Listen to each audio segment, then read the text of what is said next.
আল্লাহ নবী বলেন, কোন মানুষ যদি সুবহানাল্লাহ 100 বার পড়ে, রাসূল বলেন আল্লাহ তাআলা তাকে 100টা গোলাম আজাদের নেকি দান করবে। কোন মানুষ যদি 100 বার পড়ে আলহামদুলিল্লাহ, আল্লাহ তাআলা তাকে 100টা ঘোড়া আল্লাহর রাস্তায় দান করার নেকি দান করবে। কোন মানুষ যদি 100 বার আল্লাহু আকবার বলে, আল্লাহ নবী বলেন আল্লাহ তাআলা তাকে 100টা ওট কুরবানির নেকি দিয়ে দিবে। বন্ধুরা, তোমরা তো বুঝতে মনে করেছো কি জানি বলে, আল্লাহর কসম, আল্লাহর কসম, আল্লাহর কসম, যা বলেছি সত্য বলেছি। করে দেখো না বন্ধু, দুনিয়াও সুন্দর হবে, আখিরাতও সুন্দর হবে। যার এই আখিরাত সুন্দর তার দুনিয়াও সুন্দর। বলেন, যার এই আখিরাত সুন্দর তার দুনিয়াও সুন্দর। আখিরাত বরবাদ করে যে দুনিয়াকে সুন্দর করেন, আখিরাত বরবাদ করে যে দুনিয়াকে সুন্দর করে তার দুনিয়াও টিকে না, আখিরাতও গেল।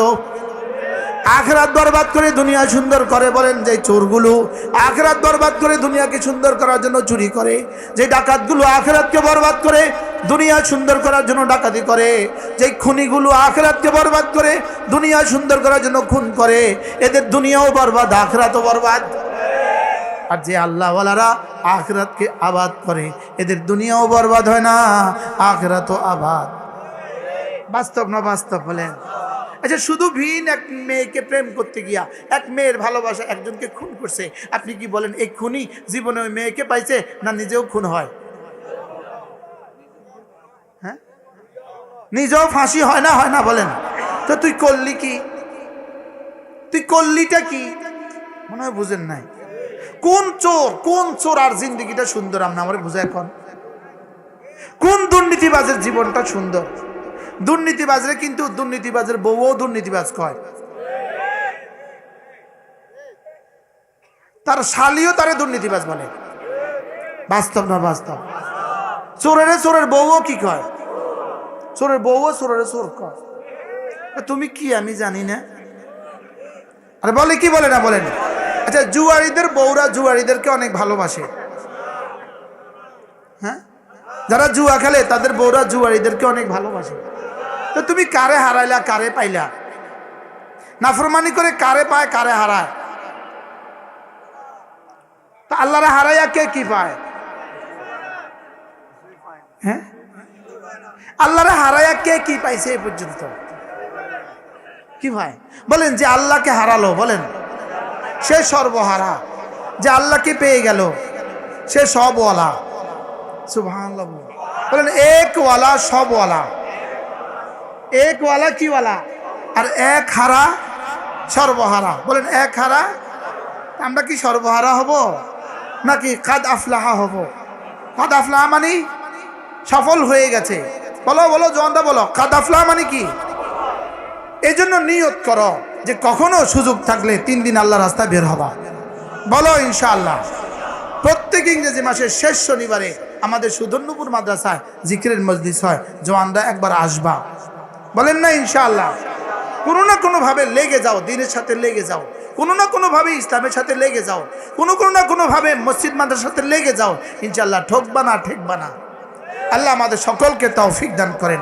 দেখেন, আমি একটা পড়ছি, একটা। এবার 47 নাম্বার, জিকির হৃদয়ের ঔষধ। সুবহানাল্লাহ বলেন। গাফলত হৃদয়ের রোগ। গাফলত হলো হৃদয়ের রোগ, জিকির হলো ঔষধ। অতএব রোগ আক্রান্ত হৃদয়ের ঔষধ হলো আল্লাহ তাআলার জিকির। সুবহানাল্লাহ। তাহলে তুমি যদি নিয়ত করো আজ থেকে সুবহানাল্লাহ 100 বার পড়বা, সর্বোচ্চ 3 মিনিট সময় লাগবে, ঔষধ হিসাবে সেবন করো। কর না ইনশাআল্লাহ? আলহামদুলিল্লাহ 100 বার পড়ো, ঔষধ হিসাবে কি করো? সেবন করো। আল্লাহু আকবার 100 বার পড়ো, ঔষধ হিসাবে কি করো? সেবন করো।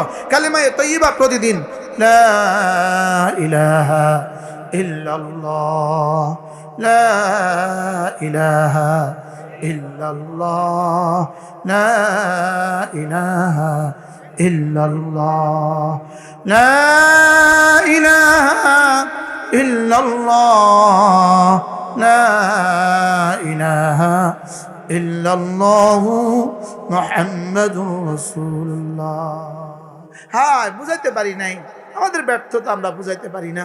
যদি পারতাম আপনাদের কাছে জিকিরের ফেরি করতাম, আপনাদের পায়ে ধরে ধরে আপনাদেরকে জিকির শিখাইতাম। হ্যাঁ, ওষুধ তো খান, জীবনে কত ওষুধই খান। এখন থেকে হৃদয়ের চিকিৎসার জন্য নামাজ আর জিকিরকে ওষুধ বানান।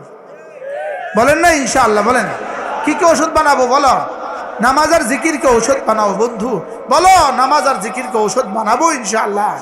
রোজানা 3টা কাজ করতে ভুলবো না। 5 ওয়াক্ত নামাজ, কিছু না কিছু জিকির, কিছু না কিছু তেলাওয়াত। সুবহানাল্লাহ বলেন। এরপরে সুযোগ থাকলে, যাদের সুযোগ আছে, রোজানা 2, 4, 5, 10 টাকা সাদাকা, 5 টাকা 10 টাকা আল্লাহ রাস্তায় কি করা? দান করা। আল্লাহ রাস্তায় কি করা? দান করা। আল্লাহ তাআলা আমাদেরকে এই কথাগুলো বুঝা মানা সহজ করে দেন।